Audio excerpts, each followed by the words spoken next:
ketika sejarah Cheng Ho napa? Laksamana Cheng Ho sing tenggene Sampokong di Semarang nih. Itu dulu ketika beliau di Cina itu kan ada silsilah sampai Rasulullah yang ditulis di Masjid Sampokong. Ketika dia di Cina itu enggak memperlihatkan Islamnya sampai jadi panglima. Andai kan dia memperlihatkan Islamnya maka enggak akan punya karir militer. Walhasil ketika dia mendapat tugas ekspedisi itu membawa pasukan 80 berapa gitu kapal besar itu. Terus dia ketika masuk Asia Tenggara mulai masuk Indonesia niku ngetokno Islami. Semua pasukannya dipimpin ala Islam, dijak bangun masjid di Semarang, di Surabaya, macam-macam. Ngetokno Islami. Terus para peneliti itu tanya saya, Pak Ba, apa memang ikhfaul Islam itu boleh, menyembunyikan Islam itu boleh? Karena buktinya Cheng Ho itu ketika di Cina tidak memperlihatkan apa? Islam. Ya saya jawab, saya tidak punya hukum tentang itu, tapi kalau sampean tanya tarikh saya punya. Karena ini tidak baik difatwakan secara hukum. Kalau baleni malih, ada masalah yang tidak baik difatwakan secara nopo hukum. Tapi kalau sampean tanya tarikhnya saya punya. Apa Pak Baik tadi? Abu Dzar ketika Nabi minoritas. Abu Dzar itu orang pedalaman. Ketika Islam masih minoritas kata Nabi, ya Abu Dzarin, kamu menyembunyikan Islam kamu saja, jangan memperlihatkan apa Islam. Nanti kamu dicincang sama umat kamu, sama kaum kamu. Nanti setelah saya menang, baru kamu boleh memperlihatkan apa Islam kamu. Sehingga dalam tarikh ya ada ad-da'watu sirron, apa ad-da'watu sirron, salat sembunyi-sembunyi.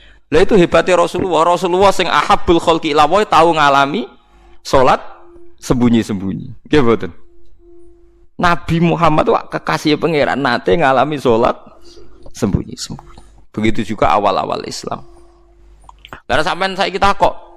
Tapi saiki Islam wis kuat, sembunyi ya ora oleh, Gus. Kuat ora kuwe mergo wong akeh. Lah saiki saudara kita yang di Hong Kong, di Timor Leste, mungkin di Australia. Paham ya? Macam-macam. Mulane sing apik ku anut ulama sing ijek jujur, pokoke riwayat itu diterangno, kejadian-kejadian sing dialami umat sahabat diterangno. Wis ora usah intervensi, pokoke ngono. Mulane saya katakan itu tidak baik difatwakan secara hukum, tapi ada padanan sejarahnya. Ada padanan sejarahnya. Paham ya? Mulane akhirnya walhasil Nabi ku ninggalo qiyamul lail di masjid, tapi Umar nglakoni. Ketika Umar dibantah, ya Umar kenapa Anda sholat qiyam mulel secara berjamaah, bukankah ini bid'ah? Jadi riyen Sayyidina Umar nanti dituduh napa? Bid'ah. Mulane kita mau kiai dituduh bid'ah wis menengae wong Umar sing sahabat dituduh napa? Bid'ah. Jadi jawe Umar ya enak. Umpama iki bid'ah ya bid'ah paling apik bid'ah iki. Cara wong saiki anu bid'ah kok disifati apik. Sing dituduh bid'ah ora Umar tok, Kanjeng Nabi pertama dadi nabi ngajak wong Islam ku Abu Jahal ya dituduh bid'ah. Mulane kena dituduh bid'ah tenang ae, Kanjeng Nabi nanti dituduh napa? Bid'ah. Tapi Nabi ra didalili wa kullu bid'atin dhalalah. Mergo lho nggih tenan. Sampeyan apal Quran niku wonten ayat ma ya'tihim min dzikrim mir rabbihim muhdas. Muhdas itu maknane apa? Sing dianyarno.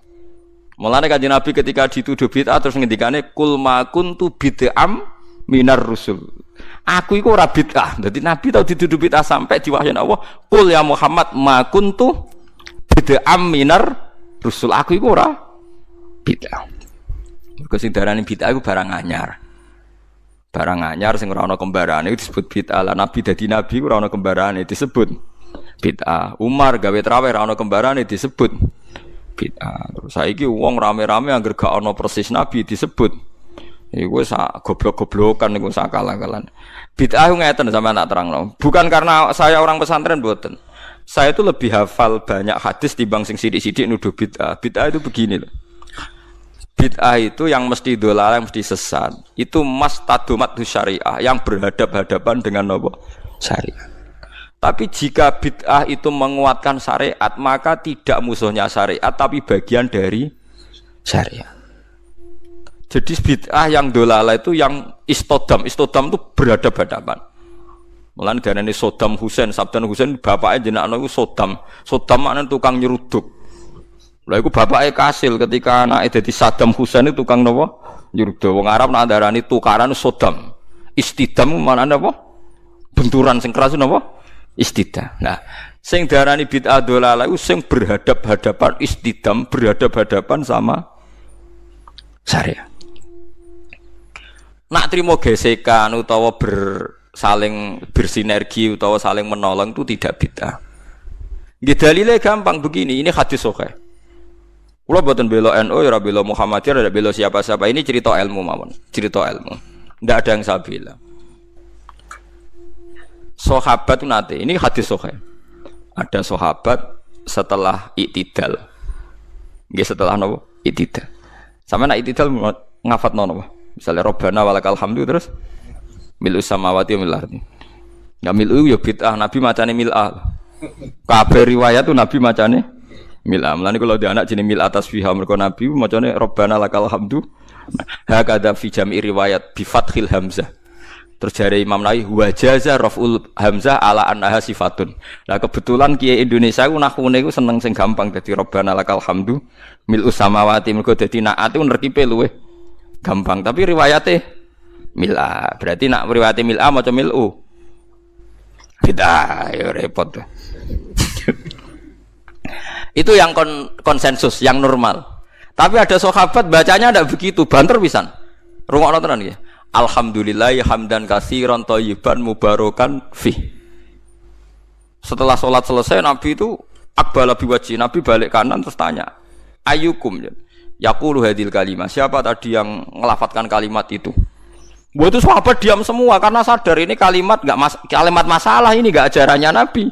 Kalimat kreatif. Wah, enggak, diam semua sahabat. Pas diam semua terus takut sekali, terutama yang melafatkan takut sekali. Terus Nabi akhirnya dawuh, "Enggak kok, enggak ada masalah. Saya tadi itu kaget saja, ada 12 malaikat yabtadirunaha ayyuhum yaqudu awal. Saya tadi kaget saja ada 12 malaikat yang rebutan kesusu nyatet ndi sing paling dhisik nyatet. Mergo begitu indahnya kalimat itu." Wah, akhirnya sahabat anada ya Rasulullah. Ndak, artinya kan ada kalimat kreatif yang enggak diajarkan Nabi dan dibenarkan Nabi.